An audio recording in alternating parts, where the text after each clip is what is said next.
La monnaie est-elle un frein au développement, surtout en ce qui concerne la zone d'Afrique francophone ayant en partage le franc CFA? Nous évoquons la question avec deux personnes ressources au plateau. J'ai l'honneur et le plaisir de vous annoncer le retour du roi. King Dodgero est avec nous. King, bonjour. Bonjour chers amis, bonjour chers téléspectateurs et un très bon dimanche à tous ceux qui sont en train de nous suivre, les inconditionnels de Gilles Boko et de son émission Forum. Et bonne fête à ceux qui font Noël aujourd'hui. King Dodgero est expert en structuration économique et financière, promoteur du grand projet immobilier togolais Yaya Estate. Merci beaucoup, chers amis. Effectivement, nous faisons notre part pour contribuer à une croissance certaine de l'économie nationale. C'est ce qu'il faut faire chaque citoyen africain en ce moment pour donner de la valeur à tout ce que nous avons comme secteur d'activité et créer plus de nouvelles opportunités, attirer de nouvelles personnes à s'intéresser à des secteurs qui étaient hier destinés uniquement à des consommations propres. Je vais parler de l'immobilier. Notre deuxième invité, Kokou Muntu Chamsi. Monsieur Chamsi, bonjour. Bonjour, monsieur Gilles. C'est un honneur de vous avoir également. Vous êtes analyste et économique, gérant du Fonds d'investissement populaire INABI. Oui, effectivement, le Fonds d'investissement populaire INABI, c'est cette innovation que nous avons voulu porter sur les fonds baptismaux pour aider la population togolaise, dans son ensemble, à participer au développement de l'économie du pays en mobilisant des fonds et en investissant au Togo, de manière à ce que les bénéfices, une bonne partie des bénéfices, puissent aller également dans leur poche pour que le pays puisse mieux se présenter. Voilà, le financement de l'économie nationale par des ressources endogènes. Effectivement. Et combien vous avez dans votre cagnotte aujourd'hui? C'est top secret. C'est top secret, mais on continue la lutte. Ouais. Voilà. Vous voulez atteindre quel chiffre? Les milliards, bien sûr. Des milliards, pourquoi pas, d'ici peu. Et vous dirigez également l'ONG ASDI. Effectivement, l'ONG Action sociale pour le développement intégral, c'est cette structure qui est à la base de beaucoup d'innovations au niveau de l'agriculture, au niveau des finances également. C'est elle qui crée les projets comme Entraide agricole, comme FIPINABI et tant d'autres que nous aurons peut-être la chance de découvrir. Et merci. Je profite de l'occasion pour souhaiter un joyeux Noël à nos téléspectateurs. Voilà. Merci pour ce qui fait en tout cas. Le roi King, qu'est-ce qu'on peut comprendre par monnaie? Qu'est-ce que c'est la monnaie? D'abord, pour comprendre ce que c'est que la monnaie, il faut comprendre son histoire d'abord, dans un premier temps, à quel moment elle a apparu dans notre quotidien, dans notre vie. Il faut avouer qu'on a vu l'apparition de la monnaie après que les êtres humains sur la Terre ont essayé de satisfaire leurs besoins par moyen d'échange de marchandises. Au départ, mon père, s'il avait besoin de manioc, il apporte l'igname à celui qui a le manioc et les deux s'échangent ces marchandises, ces biens, et in fine, les deux parties sont satisfaites. Avec le temps, cette pratique commençait déjà par avoir des limites. Et ces limites se sont constatées. Donc le roi, entre guillemets, a compris qu'il fallait réguler davantage le marché. D'où ils ont réfléchi à créer un autre instrument ou bien un autre instrument qui pouvant permettre à mesurer la valeur des biens qui sont échangés sur le marché. Ou alors, on a vu l'apparition également d'autres formes d'activité économique qui étaient la prestation de services. Donc, de ces prestations de services, il fallait avoir des unités de mesure qui pouvaient donner donc de la valeur également à ces services. Donc, c'est ainsi que la monnaie a apparu dans la vie des êtres humains. In fine, on pourrait également définir la monnaie comme étant le troisième élément qui est rentré dans l'ensemble qu'on appelle l'économie. Cet ensemble, au départ, était composé de la demande et de l'offre. La demande qui était l'expression du besoin. Parce que c'est quand vous avez faim que vous cherchez à manger. L'expression du besoin étant la demande et prend la valeur 1 et Et l'offre en face pour satisfaire cette demande prend la valeur 2. Alors, quand la monnaie est rentrée donc, dans cet ensemble que je viens de définir, qui composait seulement de 2 éléments, la monnaie devait prendre aussi une autre valeur. Et cette valeur, telle que je viens de définir les conditions dans lesquelles elle est rentrée, la monnaie prend la valeur 0. Donc, elle ne prend de la valeur que quand elle est associée à l'un des précédents éléments que je viens de dénoncer, soit la demande, soit l'offre. Donc, c'est ainsi que dans cet ensemble que l'économie, si nous convenons, il y a 3 éléments maintenant. Et ces 3 éléments, il y a la monnaie qui prend la valeur 0, il y a la demande qui prend la valeur 1 et l'offre qui prend la valeur 2. Donc, la monnaie seule, étant dans l'ensemble à pour valeur 0, n'a aucune valeur infinie. Donc, pour que la monnaie ait de la valeur, il faut qu'elle s'associe à la demande. Et pour que la monnaie ait de la valeur, il faut qu'elle s'associe donc à l'offre.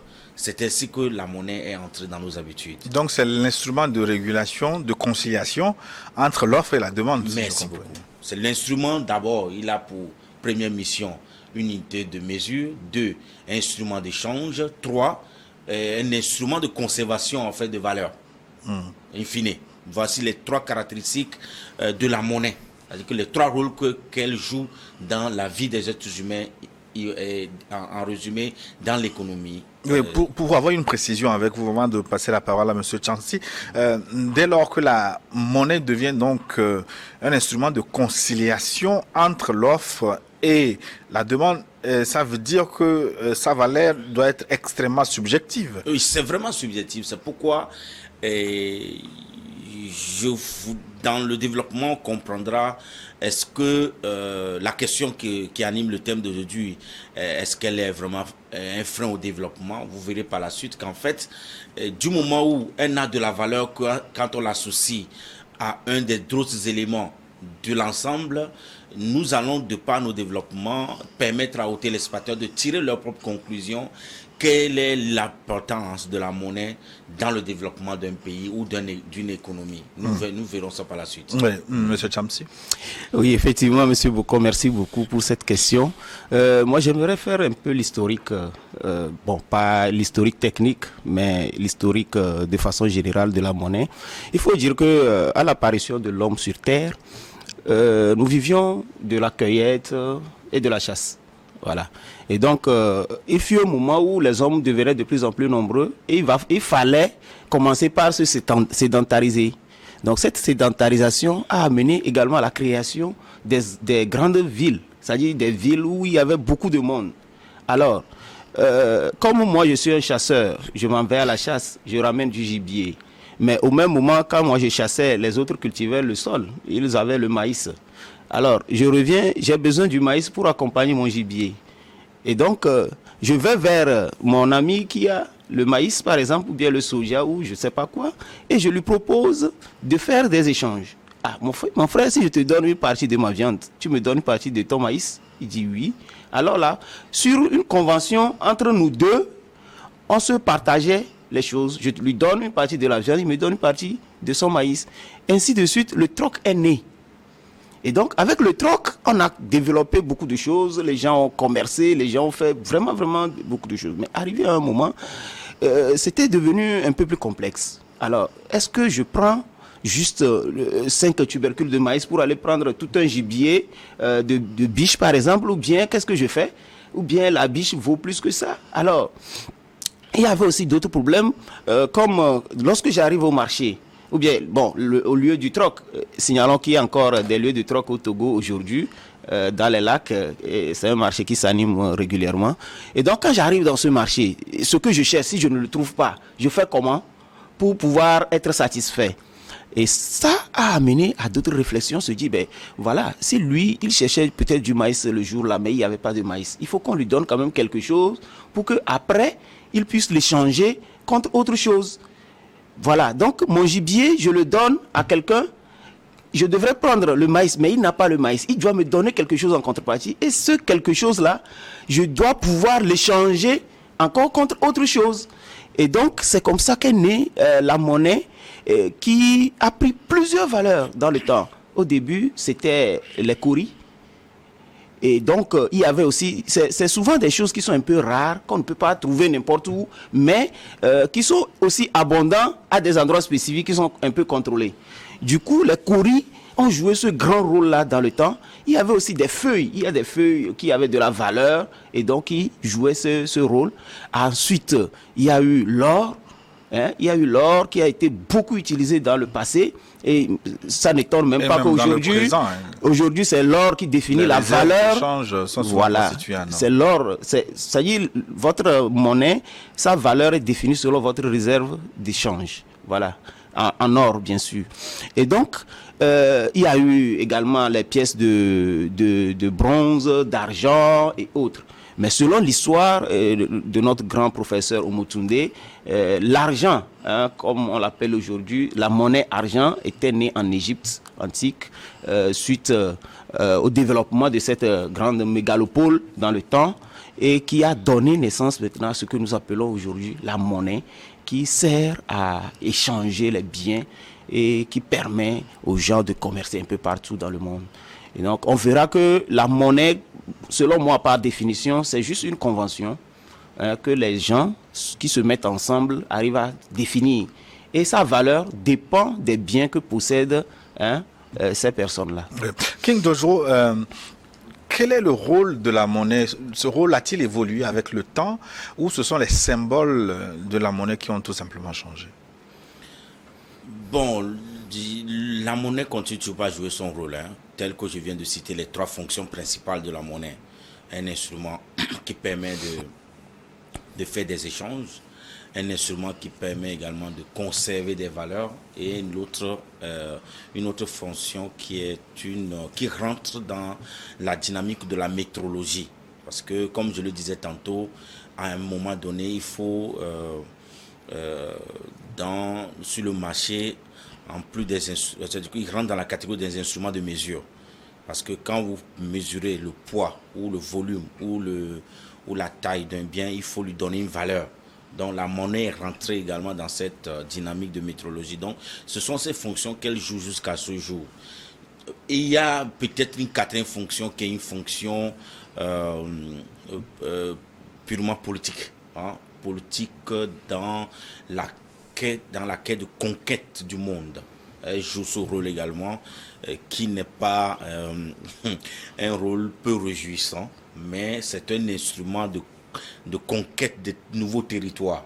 On a vu dans le passé, dans la conquête des armées, par exemple, quand ils arrivent à conquérir un nouveau territoire, ils vont assujettir ce territoire et imposer une monnaie pour pouvoir dominer le territoire. Donc la monnaie joue également ce quatrième rôle, et raison pour laquelle vous allez voir, quand on veut déstabiliser un pays qui n'a pas la souveraineté de battre sa propre monnaie, on utilise cet instrument pour le déstabiliser. Et si on veut également déstabiliser un pays sur le plan politique, sur le plan économique, on dévalue également sa monnaie. Donc c'est également un instrument de pression ou même de déstabilisation d'une économie, ou même de déstabilisation militaire et économique d'un pays. Donc si on veut aller plus loin pour que ce qui concerne l'évolution du rôle de la monnaie en tant que bien, parce que après que cela a pris des valeurs, en tant que c'était d'abord une unité de mesure, c'est devenu un bien qu'il faut donc posséder pour pouvoir avoir accès à tous les autres biens. Donc aujourd'hui, quand la monnaie a pris cette forme de bien précieux, elle joue de rôle vraiment néfaste aussi en même temps. Alors que au départ, c'était pour améliorer la condition de vie des humains dans l'activité économique. C'est comme vous utilisez aujourd'hui le feu, a été inventé, c'était avec la joie et l'enthousiasme que les humains ont apprivoisé le feu, et ça servait à cuire la nourriture. Mais in fine, ce même feu devient un instrument pour dévaster carrément des villes. Donc la monnaie aujourd'hui, dans son évolution, a atteint un niveau où, du moment où c'est devenu un bien très important qu'il faut posséder à tout prix, il essaie également à déstabiliser des plus faibles. Et surtout déstabiliser ceux qui ne sont pas dans la production de cette dernière avant de la consommer, puisque c'est un bien à ce niveau. Quand elle est classée produit importé, elle devient une menace pour vous. C'est ça l'évolution de la monnaie. Dans la plupart des pays africains, surtout francophones, il est un produit importé. D'où son quatrième rôle devient menaçant pour nos économies et nos pays. Ouais, on va ouvrir ce chapitre, mais la monnaie en tant que conservation de la valeur. Alors, qui détermine la valeur que doit prendre une monnaie? Comment ça se fait? Ok, merci. Au début, comme je l'ai dit, c'était juste un intermédiaire d'échange. Oui. Et donc, je prends la monnaie, c'est juste pour aller pouvoir échanger mon bien que j'avais contre quelque chose. Bon, par la suite, on se dit, il faut qu'on détermine au moins une valeur pour ce bien-là d'abord. Parce que si j'ai une kourie, ça vaut quoi exactement? Il faut quand même essayer de lui donner une valeur. C'est ça qui a mené. Par la suite, aujourd'hui, on sait on dit le franc CFA vaut ceci, l'euro vaut ceci, le dollar vaut ceci. Donc, c'est en fait une convention qui permet, ou bien qui est basée sur plusieurs principes. On voit d'abord quelle est la force de l'économie, par exemple, d'un pays, pour pouvoir déterminer la valeur de son bien. Et ce pays même a le devoir aussi de donner sa propre vision par rapport à la valeur de son bien. Ce qui fait que... Qui détermine la valeur des biens du pays? Dans chaque pays, il y a ce qu'on appelle... le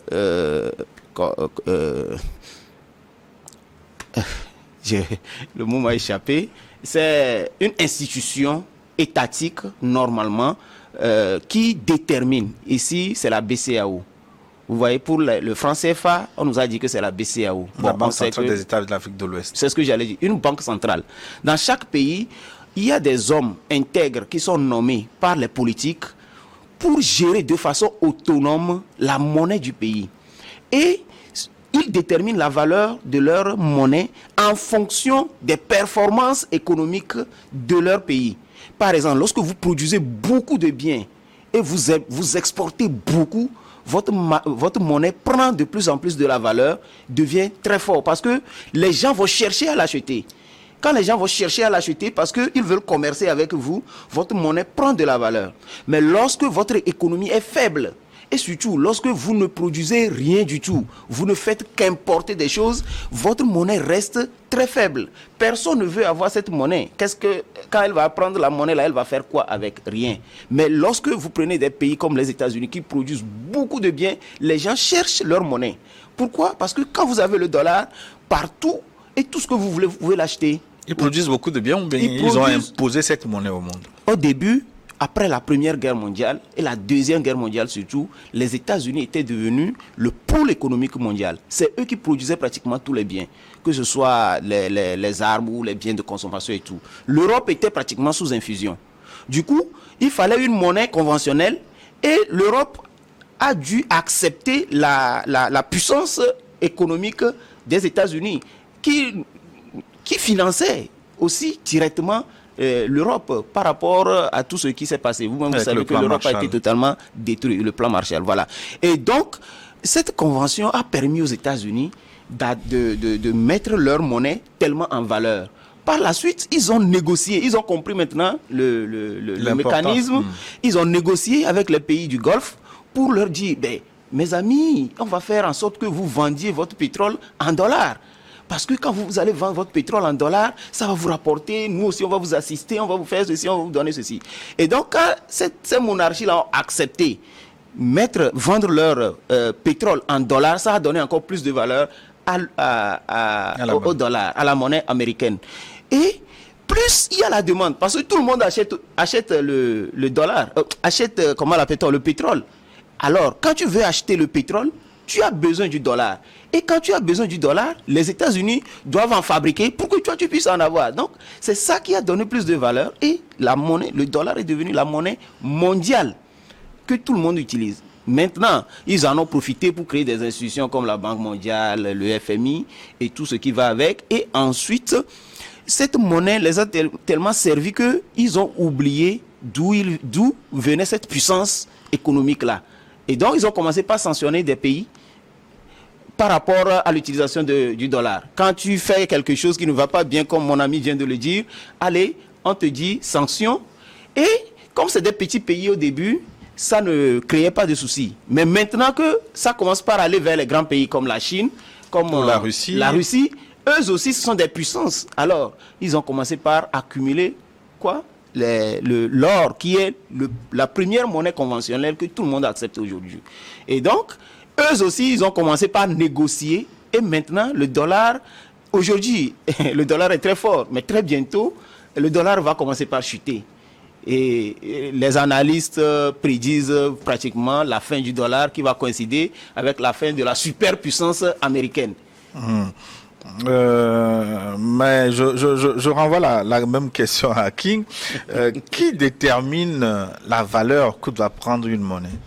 D'ailleurs, il faut comprendre à quel moment la détermination de la valeur d'une monnaie est visible. C'est quand, par exemple, cette monnaie se frotte, va se convertir avec d'autres monnaies. C'est en ce moment.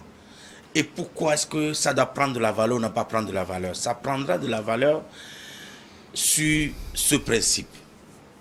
Est-ce que votre monnaie est sollicitée par les voisins immédiats? D'abord ça. Quel est le volume de demande de votre monnaie en question? Si votre monnaie est CELI, à la fin du mois, combien de voisins immédiats au Ghana qui demandent le CELI pour pouvoir s'acheter ce que le Ghana produit en intérieur? C'est d'abord cette question qui fixe la valeur de CELI par rapport à la monnaie du voisin qui vient vers le CELI pour pouvoir s'approvisionner en tant que bien pour aller sur le marché ghanéen pour s'acheter d'autres biens. Si vous êtes dans une économie où votre monnaie est peu demandée, sachez que quand elle rentrera en relation avec d'autres monnaies en termes de convertibilité, sa valeur sera très faible par rapport à la monnaie qui est plus demandée dans le cadre de l'acquisition des biens et des services. Ok. Les économies où le modèle est orienté à plus de 80%, en fait, majoritairement vers l'importation, leur monnaie est très peu demandée. Donc, du moment où leur monnaie est très peu demandée, quand on veut comparer la valeur de cette monnaie à la monnaie qui est plus importateur ou bien exportateur de ces biens, bien évidemment, le pays qui exporte les biens vers le pays qui importe, sa monnaie est plus forte.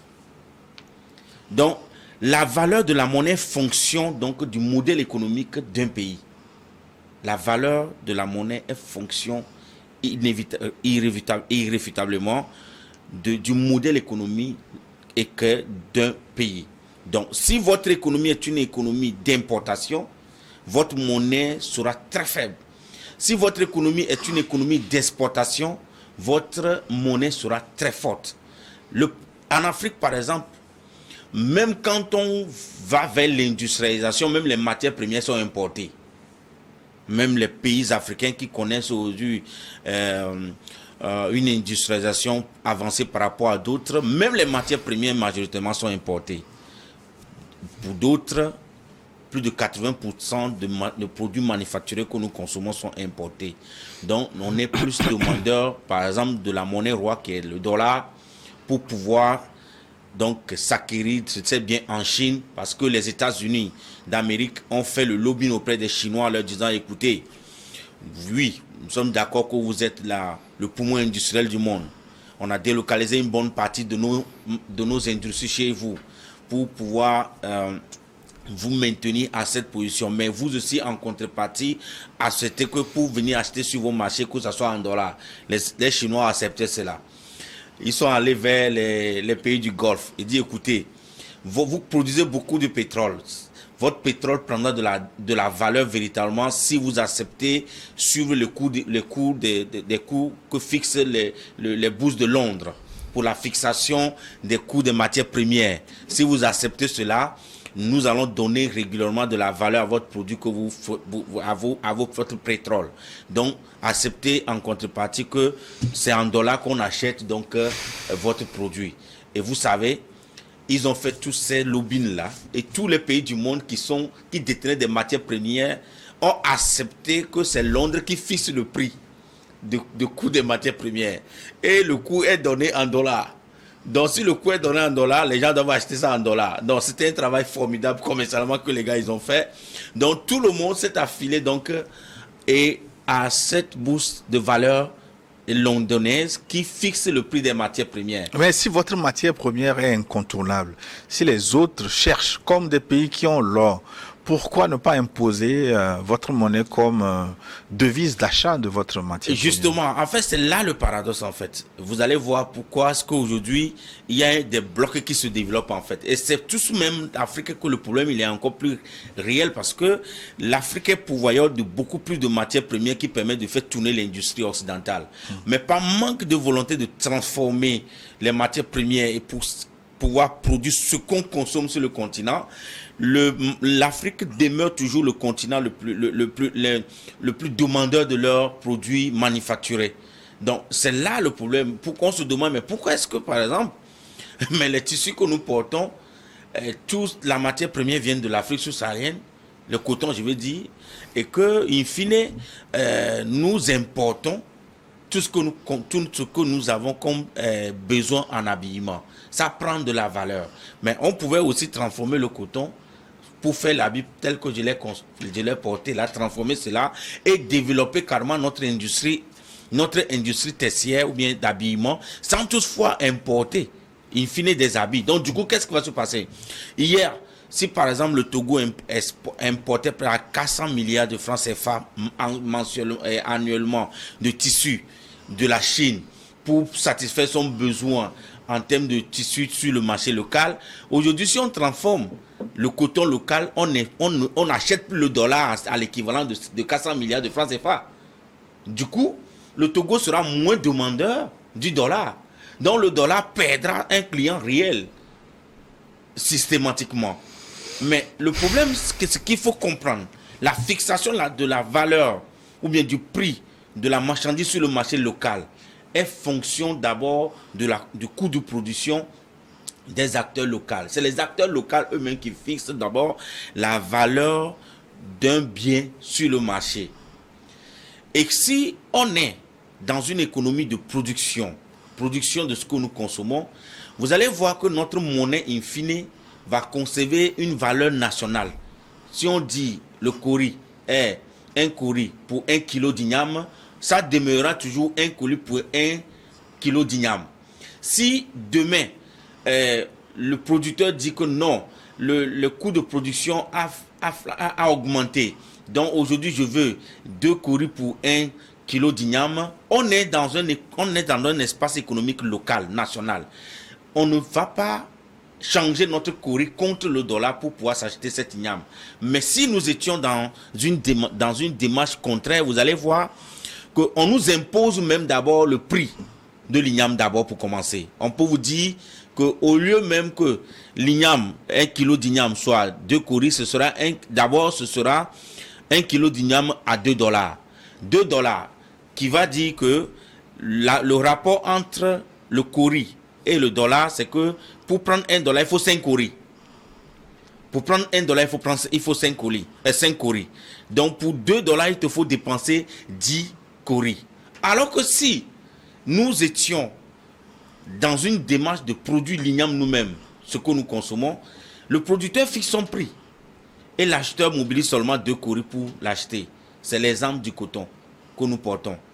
Du moment où le coton il est produit chez nous, mais nous ne le transformons pas, et les Occidentaux récupèrent, ils s'en vont donc le transformer, ils donnent de la valeur, ils fixent le prix même de ce produit qu'ils ont pris chez nous à vil prix. Et nous maintenant, pour pouvoir l'acheter en retour, nous devons d'abord acheter le dollar, prendre notre argent pour donner aux Américains. et acheter le dollar avant d'avoir accès à ce bien qui revient chez nous ici plus cher. D'où vous allez voir que le rapport entre notre monnaie et le dollar demeure toujours fort parce que nous avons toujours recours à lui pour pouvoir s'acheter les biens de consommation qui sont inhérents à notre existence. Monsieur Tchamsi, à la lumière de tout ce qui a été dit, moi j'ai eu comme l'impression que les pays africains, surtout francophones, ont été doublement pris au piège de la monnaie. Ce n'est pas une impression. Bon, en fait, comme le confrère vient de l'expliquer, la monnaie prend de la valeur par rapport à ce que vous produisez. La plupart du temps en Afrique, qu'est-ce que nous faisions? On produisait rien que la matière première brute. Vous avez fait allusion à l'or, par exemple, vous avez fait allusion au pétrole, vous avez fait allusion au coton et autres. En fait, lorsque vous produisez de la valeur des matières premières brutes non transformées, ces matières premières n'ont pas de valeur. D'abord, nous n'avions pas l'argent nécessaire pour financer leur exploitation, c'est-à-dire l'exploitation de ces mines-là. Du coup, c'est celui qui vient pour exploiter avec son argent qui impose à combien il doit acheter le kilo de matière première brute. Une fois que c'est fait, lui, il s'en va transformer. D'abord en matière première, comme l'or, les lingots d'or, tout ça là. Et là, le bien prend une autre valeur. Il peut dire, par exemple, que vu tout ce que j'ai fait, le transport et tout ce que j'ai mis dans la transformation, je multiplie le prix d'achat là par 10 ou par 20. Et donc, ce que vous avez vendu à 5 francs, par exemple, devient 1000 francs. La transformation annule carrément le prix du brut. Hein. Voilà. Et ceci, l'Afrique a été doublement pris au piège parce que, en fait, après la colonisation, les Occidentaux ont mis en place des gouvernements qui devraient ne serait-ce que servir leurs biens, qui n'avaient pas le pouvoir de décider ni sur le prix de leurs matières premières, ni sur la valeur de leur monnaie. L'histoire de notre père de l'indépendance, Sylvanus Olympio, qui a sorti un communiqué un 12 décembre 1962 et qui est assassiné le 13 janvier 1963. Un mois juste après, parce qu'il voulait créer la monnaie togolaise. Et la France a vu le danger venir, la France a fait le coup. Du coup, lorsque vous produisez beaucoup chez vous et vous transformez, comme le confrère l'a dit, vous n'allez pas demander d'autres valeurs parce que vous avez des biens chez vous, votre population peut directement se servir sur votre marché. Du coup, votre monnaie peut être stable à votre niveau. Vous n'importez pas trop et donc vous ne dépendez pas trop des autres. Mais lorsque vous importez lourdement, vous ne maîtrisez plus rien. Et qu'est-ce que l'Europe a voulu faire? Ou bien qu'est-ce que la France a voulu faire? La France a voulu faire des pays francophones d'Afrique leur garde-fou. C'est-à-dire un lieu où ils peuvent venir vendre quand ils veulent, comme ils veulent, autant de fois qu'ils veulent. Et pour le faire, il faut que notre monnaie soit fixée sur eux, leur monnaie. Et que cette parité-là soit fixe. Que ça ne change pas. Là, même 1000 ans après, ils savent que quand ils vont importer 1 kilo d'or, voilà la marge qu'ils auront. Même pendant... Ils peuvent faire des choses sur le long terme. Sans toutefois réfléchir, sans toutefois se dire, bon, est-ce que leur monnaie va changer? Aujourd'hui, tous ceux qui produisent en Europe, qui exportent vers les États-Unis, ils font des bénéfices énormes. Vous allez voir qu'on a classé M. Bernard Arnault, qui était 3e ou 4e. Aujourd'hui, il est la toute première personne la plus riche du monde. Justement parce qu'il exporte ses biens vers les États-Unis. Et comme le dollar a pris de la valeur, et aujourd'hui le dollar est pratiquement égal à l'euro, alors ces bénéfices se sont multipliés. Et donc, le gars a gagné beaucoup plus d'argent qu'avant. Et dans ce scénario, l'Afrique perd énormément. Parce que nous, pour payer quelque chose, par exemple, en dollars, quand vous prenez le franc CFA, vous n'allez pas directement l'échanger contre le dollar. C'est impossible. D'abord, ce franc CFA doit aller au trésor français. Le trésor français doit transformer le franc CFA maintenant en euros. Avant qu'on ne prenne l'euro pour aller acheter le dollar, et qu'on ne prenne le dollar pour acheter le bien. Vous voyez déjà tout ce que le franc CFA doit subir avant de pouvoir acheter aux États-Unis, par exemple. Donc le franc CFA là ne peut pas avoir de la... D'ailleurs, ce n'est pas une monnaie, puisque tu ne peux pas rentrer dans aucun pays au monde et dire je vais acheter, sortir le franc CFA avant de le prendre. Mais le CEDI peut aller partout, mais pas le franc CFA. Le franc CFA, même en France, nous avons des activistes en France qui s'en vont même jusqu'à la Banque de France, ils disent changez-moi le franc CFA en euros.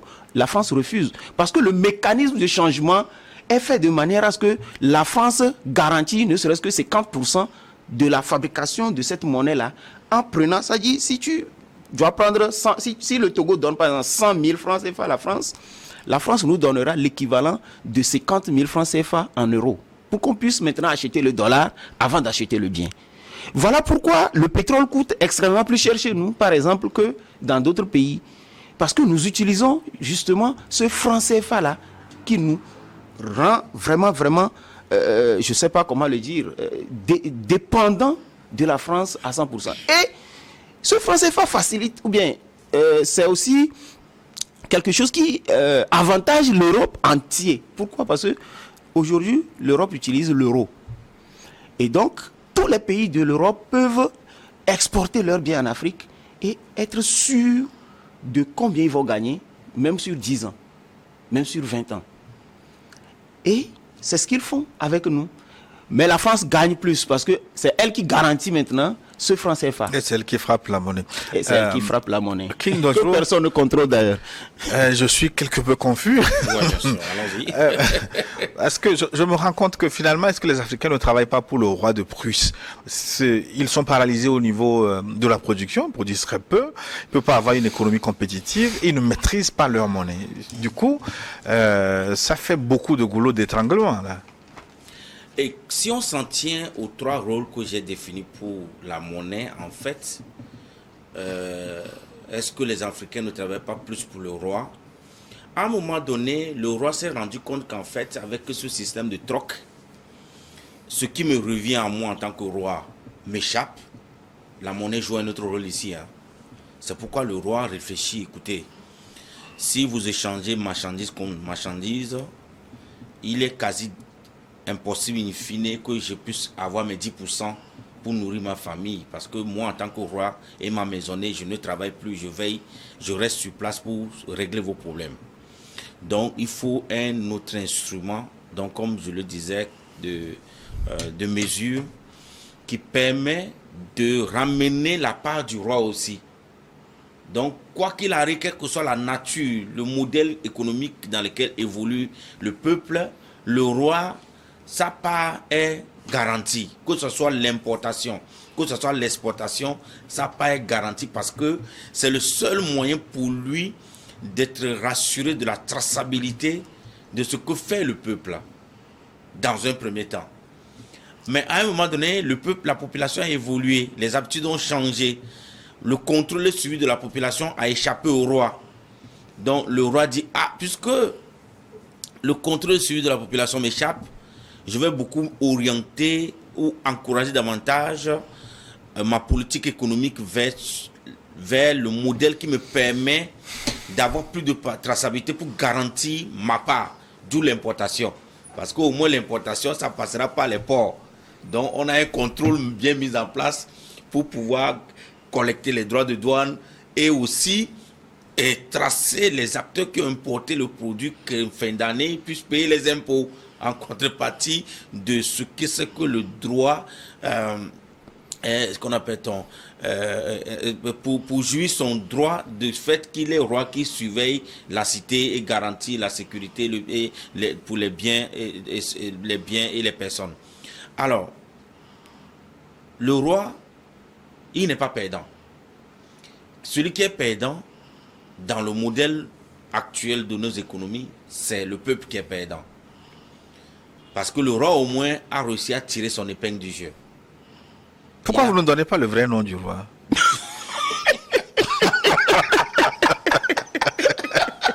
Donc, le roi a tiré son épingle du jeu qui lui permet de garantir le fonctionnement, le bien-être, la suivi de sa maisonnée. Donc, que vous importez, que vous orientez vos activités sur l'importation ou que vous orientez vos activités sur la production, alors le roi s'est rendu compte que même si aujourd'hui, avec la population actuelle, si mon peuple développe la production locale, de ce qu'ils consomment, j'aurai de véritables soucis. Raison pour laquelle les acteurs financiers du système du roi ne financent pas les activités de production locale. Parce que quand vous produisez localement aujourd'hui, du moment où on a un problème d'adressage, on ne connaît pas exactement la population qui est visible sur nos territoires, le roi aura du mal à recouvrer des recettes fiscales pour pouvoir faire fonctionner son budget. Donc le roi, c'est dans tout son intérêt aujourd'hui de maintenir la politique économique vers l'importation. Jusqu'au moment où le roi s'en rend compte qu'il a plus d'intérêt à développer la production locale contre l'importation. Et que ça, c'est pour le bien-être aussi de la population. Mais pourquoi le peuple lui-même ne comprend pas la nécessité de développer la production locale, M. Tchamti? Oui, merci beaucoup. Avant de répondre à votre question, j'aimerais répondre à l'analyse que mon confrère vient de faire. Le roi, son roi là se trompe lourdement. Non, sérieusement, son roi, c'est vrai que c'est dans l'entendement de beaucoup, c'est la réflexion, c'est ce qu'on se dit, c'est ce qu'on pense. Et c'est ce que nos dirigeants, le roi c'est nos dirigeants, moi je mets le nom, c'est nos dirigeants dans leur ensemble, et ils se trompent lourdement. Parce que lorsqu'ils importent, ils pensent qu'ils ont des droits de douane, ils ont la TVA, vous l'avez oublié, et d'autres taxes, et c'est facile pour eux. Mais ils se rendent compte qu'au fur et à mesure, au jour le jour, leur pays s'endette. Bien sûr. Leur pays s'endette. Et là, ils doivent se réveiller pour se dire, mais alors là, mon modèle là ne fonctionne pas du tout. C'est vous qui importez tout. Vous prenez quand même ces taxes, mais vous n'êtes pas capable de financer les infrastructures de votre pays. C'est aberrant. Et pourquoi donc? Parce que vous ne produisez rien. L'économie, le capitalisme, c'est l'offre et la demande. C'est la production et la vente des produits. Et donc, nous sommes dans une économie où, premièrement, le colon, en partant, ne voulant pas, moi je le mets sur toujours sa tête, ne voulant pas que nous devenions leurs concurrents, vous allez voir même aujourd'hui la guerre entre la Chine et les États-Unis, c'est la guerre de production. Parce que la Chine est en train de dépasser les États-Unis et les États-Unis ne le veulent plus. Ils ont pris des sanctions, tout ça là, contre. Parce qu'ils ne veulent pas que nous autres, on commence pas à produire suffisamment pour devenir autonomes, pour pouvoir les concurrencer sur un terrain qu'ils ont maîtrisé depuis très longtemps. Et chez eux, la croissance est quasiment nulle pratiquement. Si vous voyez, on va parler de 1,5%, 3%, alors que en Chine, on parle de 10, 15%. Au Togo, ici, on parle de 5%, parce que nous avons beaucoup de choses à faire encore. Alors, lorsque vous financez la production locale, il y a plus d'avantages. Ces avantages rentrent dans quoi? Vous allez trouver du boulot à tous vos enfants. Et n'oublions pas, il y a une taxe qui rapporte aussi beaucoup d'argent à l'État. C'est l'impôt sur les revenus. Lorsque vous avez des salariés bien payés qui sont déclarés, l'État gagne énormément. Et c'est un pourcentage sur chaque individu. Prenez les 8 millions de Togolais que nous sommes. Supposons que 6 millions aujourd'hui travaillent et ont un bon salaire dans des entreprises qui sont créées localement. Et donc, on les a déclarés, ils ont tout. Si l'État prélevait ne serait-ce que 4% sur chacun des employés, ça fait beaucoup d'argent. Ça fait beaucoup, beaucoup d'argent. Et par mois, bien sûr. Et ce n'est pas que ça. Lorsqu'on va exporter, il y a des rentrées de devises. Parce que, ne l'oublions pas, les devises vont permettre encore à ce pays-là d'aller acheter d'autres biens. Lorsque vous n'avez pas de devises, le Nigeria a eu une crise de devises il y a de cela quelques années, que le Nigeria a transformé en force, parce que cette crise les avait empêchés d'importer des biens. Mais qu'est-ce que le Nigeria a fait rapidement? Le Nigeria a financé rapidement des entreprises de production locale qui ont pu remplacer l'importation, et aujourd'hui le Nigeria se porte encore beaucoup mieux. Et donc ce que moi je veux dire, c'est que on refuse qu'on finance la production locale. Aujourd'hui, vous êtes un jeune entrepreneur, vous voulez faire la production locale, vous amenez votre plan d'affaires dans une banque locale. On ne va pas vous accompagner sous prétexte qu'il y a trop de risques, il y a ceci, il y a cela. Mais à part ça, lorsque vous voulez faire le commerce, aller acheter en Chine, en Europe ou quelque chose pour venir revendre, on vous finance rapidement. Parce que le colon le veut ainsi, il veut toujours nous dominer. Donc, si on veut renverser la tendance, avec la définition qu'on a donnée même à la monnaie, au début, c'est la production qui donne la valeur à la monnaie. Et donc, il faut qu'on finance cette production-là pour qu'on puisse faire quoi? Gagner plus d'argent et continuer par développer le pays. Et donc, la production locale, c'est l'instrument, même, ça dépasse tout. Lorsque vous produisez localement, j'ai l'impression que ces derniers moments, nos dirigeants ont commencé par comprendre. Mais l'erreur encore, peut-être que mon confrère ne sera pas d'accord avec moi, pour moi, l'erreur, c'est de confier la production locale à des investisseurs étrangers. Parce que lorsque vous confiez cette production locale à des investisseurs étrangers, vous produisez, c'est vrai, localement, mais ce n'est pas à vous. Parce qu'il y a une grande différence entre le PIB et le PNB. Le produit national brut et le produit intérieur brut. Lorsque c'est des étrangers qui viennent, ils vont produire, on va dire, votre PIB a dépassé des seuils, vous êtes classé parmi quoi. Mais votre population sera misérable. Votre population sera misérable. Niwa TV est une production locale, donc vous avez intérêt à la financer alors. King, avant qu'on aille à la pause et que les téléspectateurs nous rejoignent à travers leurs questions, je rappelle le contact plus 228 96 46 10 31 plus 228 96 46 10 31. C'est le numéro de téléphone à travers lequel vous pouvez nous écrire et participer à l'émission, des questions ou des contributions. Nous attendons tous les spécialistes de la question. Très rapidement, ce que je comprends à la fin de cette émission, c'est que la monnaie doit redevenir une affaire de souveraineté nationale, une affaire sérieuse sur laquelle il faut s'asseoir, travailler. King Dojolo. D'ailleurs, même la chose économique relève même de la souveraineté d'un État. Donc, pourquoi est-ce qu'un des éléments de l'ensemble doit échapper à la souveraineté du roi? Il y a un problème. Quand ça échappe à la souveraineté du roi, le roi va importer. D'où tout ce qui est modèle orienté vers l'importation est une menace réelle pour l'économie ou le développement d'un pays. C'est pour ça que l'autre parlera de servitude volontaire. Nous revenons sur le sujet dans la seconde partie, mais là, nous allons marquer une pause pour une nouvelle édition de Journal. À tout de suite.